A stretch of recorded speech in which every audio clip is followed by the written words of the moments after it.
Welcome to the show. I'm Danella. Here's what's happening now. Guerrilla style podcast. Why COVID-19? Yeah, man, people are on lockdown. I am on lockdown. In fact, in our area, our kids are home from school. Spring break doesn't start for us until sometime in April. So they're doing, study at home. Yeah, we officially started that tomorrow. There'll be story time on the internet, which is kind of actually more stressful for me, because if it was a spring break, we could just kick it. I could be like, oh, here's some movies, let's just chill. I'd have more free time. But no, now mom is the teacher. Here's what we made up. Hold on. This is about to get real. So I made this today a sign. I don't know, is it going to be backwards? Yeah, sorry, it'll be backwards because of the cell phone. It says class is in session. See how big that N is in reverse? Sorry about the reverse. And class is not in session. So we'll start sticking these up so that he can focus on learning and not trucks. Again, he's 4. Yeah, I don't know how I'm now. It's fine. It's fine. Maybe at the end of this, I'll be like, yes, I'm a teacher. All right, let me focus back. He's on a nap, so I don't have much time. So here's what I wanted to talk to you guys about. As we're preparing, we're seeing shutdowns across the country, right? We're seeing non-essential stores and businesses close. When you think stores, it would be restaurants. You're seeing movie theaters, event spaces, all those things just being shut down to try to protect the people. So it is important not to panic. It is important to prepare. So as you're thinking about how long, well, now officials are saying longer than anyone has anticipated. Well, I got my ear to the streets. And so I'm literally asking anybody that I know that has any connection. Again, I'm close to DC in the sense that, people in the trenches that I have access to. So I don't know if you guys know this. I'm going to put this out there for those of you who don't know. If you're a nurse, you may already know this. The CDC has been doing a mass recruitment of nurses. It started last week. And as you're seeing, it's continuing. These nurses will be stationed at various airports. The reason I want to talk to you guys about this, first I'll tell you the airports, and then we're going to talk about for how long, because that's really where we can kind of start to prepare ourselves. So the following airports, I'll tell you what the note went out and said. It said we are currently recruiting nursing professionals to assist with the coronavirus in the CDC. So here's the areas. The airports are as follows: Dulles International Airport, Anchorage, Alaska Airport, Seattle, Washington, Los Angeles, California, Chicago, Illinois, Houston, Texas, Newark, New Jersey, Boston, Massachusetts. Here's the term, right? How long do we need all these nurses? You're going to work for us. This is your guaranteed amount of working. The length of your contract, right, would be for 3 months with potential option periods to follow. Not 2 weeks, homies. Not 1 week. 3 months. Now, we saw, as of yesterday, airports flooded. People in line 7 hours just to get back into the country from overseas. 7 hours. That's about the flight time it would take to get overseas. Well, anyway, people are in line because everybody has to get their temperature taken, and they have to ensure that you're not carrying a virus back as you visit the UK. As we're also seeing, a lot of borders are shutting down. I think Canada, as of today, shut down its borders to everybody but Americans. Ourselves, we're shutting our borders as well. So everybody's just trying to contain this. And so I think that for those of you that are kind of all right, this is just getting crazy, here's the point. People that study infectious diseases, for example, this is everything they've ever studied, specifically in America. This is everything that they've studied has came to life. Does that make sense? So here's the thing, guys. In order to stop a disease or a virus, you have to protect yourself. So obviously everybody says, wash your hands. Okay, wash your hands. But the truth is, we have to wash our hands more. We have to disinfect more, right? And we have to protect ourselves. And I see people with these silly masks. I'm like, dude, that's not protecting you, yo. I did hear one person say, well, it stops me from touching my face. So I was like, I'm gonna let that ride because you're not touching your face. So that is making you better. But as long as you know you still breathing the same air I'm breathing, and if I have it and I have an infected droplet landing on your mask somewhere near you, that mask not helping you, because that infected droplet will go through that mask. Only specific. I mean, if you see any of the real workers, what are they using, guys? We talked about this last week. They have ventilators with their own oxygen, gloves, like no skin is visible. Nothing is making contact.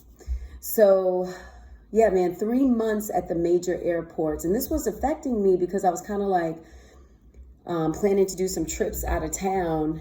And I'm like, dang, everything is getting canceled. Everything is canceled. So I wanted to bring it to you guys to say, look, it's important for you guys to make sure that you have non-perishable food.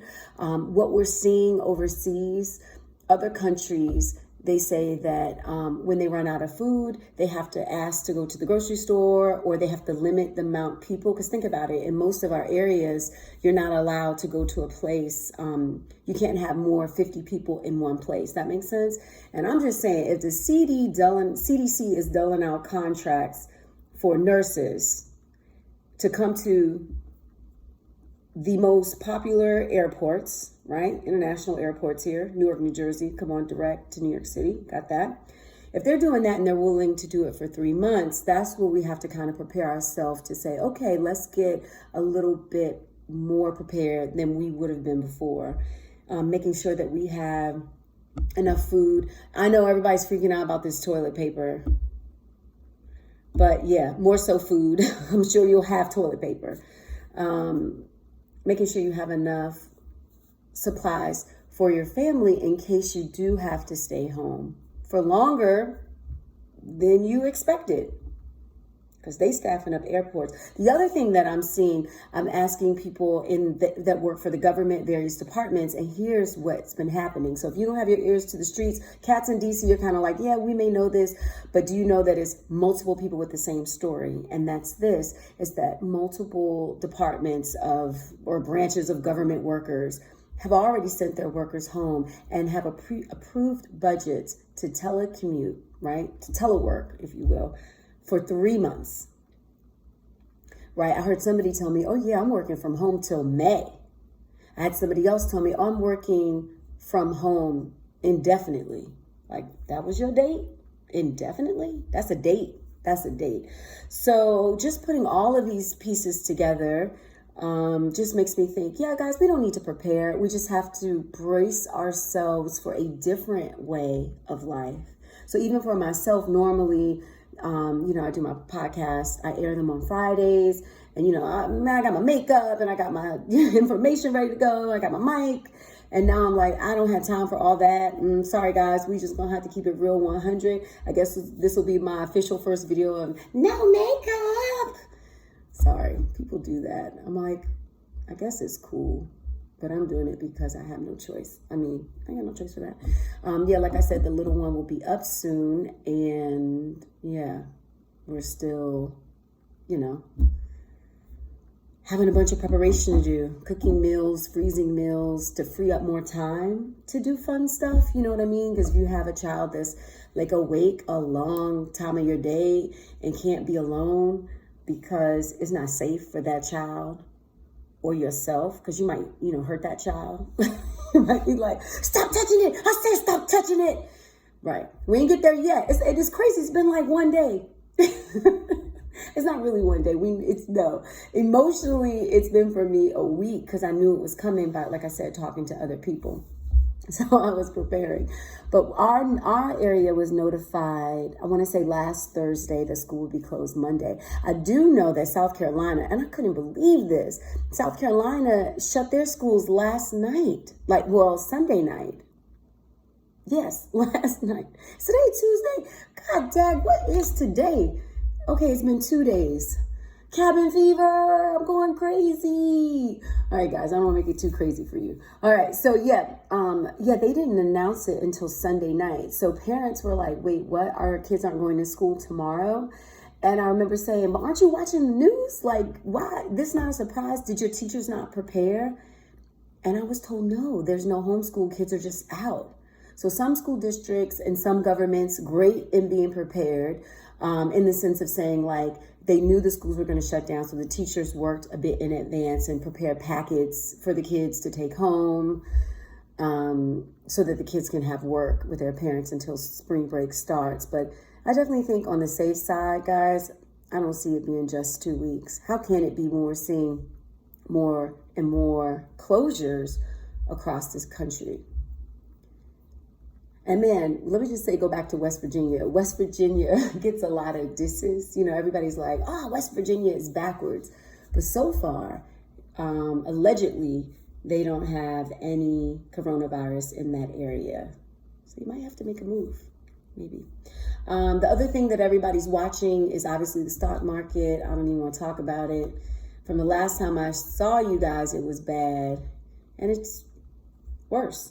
Right, that's pretty much what's happening. It has the higher ups saying that we're in for a recession, but the majority of Americans are like, it's been happening. You're just now calling it what it is. There's so many people living check to check and literally saying we're in a recession already, but no one's calling it. Well, now it's completely unavoidable because, man, I don't really think I know anyone whose field's not affected, unless you're working for the CDC and you dealing with the virus, then you're going to stay employed. But even the various doctors, a lot of practices are shutting down their offices. I know a lot of, I would be normally I would be working, do a freelance reporter, but all my shoots are shut down. All my hosting is shut down because you need a crowd. Same thing, I know so many people, all the businesses work with customers. So it's going to be really, really different, guys. So the main thing is look at this as an opportunity for us to practice better hygiene for some people. Because in these unisex bathrooms, I hear a lot of people pee and they don't wash their hands. Y'all know it. I'm talking before Corona. Maybe people wash them now. But, I mean, you know it has to be a problem where they have to tell you like the amount of time you should be washing your hands. I do want to say this. They say 20 seconds. However, the government in training its employees that work in the building, like janitorial services, they're saying 30 seconds to really get more germs off. So just letting you know, the rest of us here 20 seconds, but the people that really gotta, get it in, 30 seconds is better. So that's what my goal is going to be for the next kind of podcast. I may try to come to you guys daily during that time. It'll be cool because you can see hopefully progression or like, is it degression? I hope not, guys. I hope you see like me coming like, ooh, energized and like, okay, here's the information. All right, guys, we're going to get through this. That's the goal. I don't know. I might actually be like, somebody pray for me. Send toilet paper. No, we have toilet paper. We might do a swap, right? We rich in sanitizer. Need some sanitizer? Swap you some sanitizer for some drinks. I don't think I stocked up on wine, guys. I'm just going to be honest. I kept thinking like food for my child. He has a lot of allergies. Thinking food for the family. Everybody needs to eat. And then yesterday when they shut down our restaurants, I was like, yo, I don't think we stacked up on drinks. So, very sobering. All right, so I'd love to hear your stories or anything that you'd like me to research for you or report for you. Again, I am lucky enough to know people that are working very closely in this situation. Does that make sense? And I'm kind of protecting their identities, but I also have the ability to ask maybe some direct questions that could be useful for us. And the main thing I think is useful right now is understanding that we're not panicking, we're preparing, and it's best to be prepared with the idea of our life is going to be a bit different for longer than we thought, right?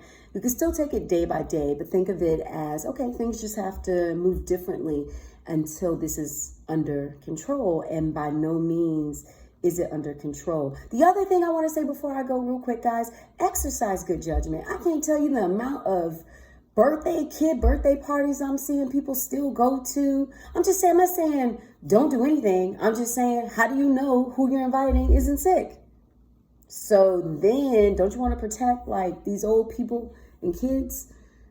and people with compromised immune systems, so maybe, I don't know, not go to that big old 200 person birthday celebration. Like, I'm just saying, like, that's the thing that makes this illness so crazy is even when you see down in Florida, like people have it and sound normal. Like, yeah, I just got diagnosed with coronavirus.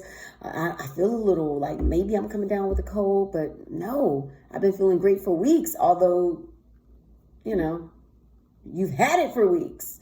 So that's what makes it really dangerous, because if we felt sick or looked sick, then it could affect the way that we are around people. Like if you look at a sick person, you're like, oh, keep that cough to yourself. But you don't really have that luxury with this, because it can take a while before you get any symptoms at all. So I'm seeing some people being very vigilant, which is good. Every play date we had lined up has been canceled. Sorry. I'm laughing only because like one play date got canceled, right? And I was like, I get it. You know about infectious diseases. Cool. Cancel it. Then another friend canceled it, but sent like a news article of why, like experts say don't have play dates. Why are they keeping kids home? There's a reason. It's not for them to meet up at your house and have fun. And it just made me laugh in the sense of like, totally know this information already. In my mind, I'm like, was hoping you guys didn't have it and we could still have fun. But ultimately, it's not a safe decision if I'm responsible for keeping this cat alive. He's little. When he can keep his own self alive, he can do whatever he wants. But for now, that's our job. Keep him alive. Or at least keep him, not being sick or passing on germs to someone else. So yeah, guys, wish me luck. I'm going to wish you guys luck too. I'd love to hear what's happening. You can email me directly. Email Danella. Wait, that's not my email. You can email me directly, Danella@DanellaNow.com. Or you can leave your comment here. Again, just let me know if there's anything you'd like me to research, to be helpful, to cover anything at all, or to share your quarantine stories with me or snacks.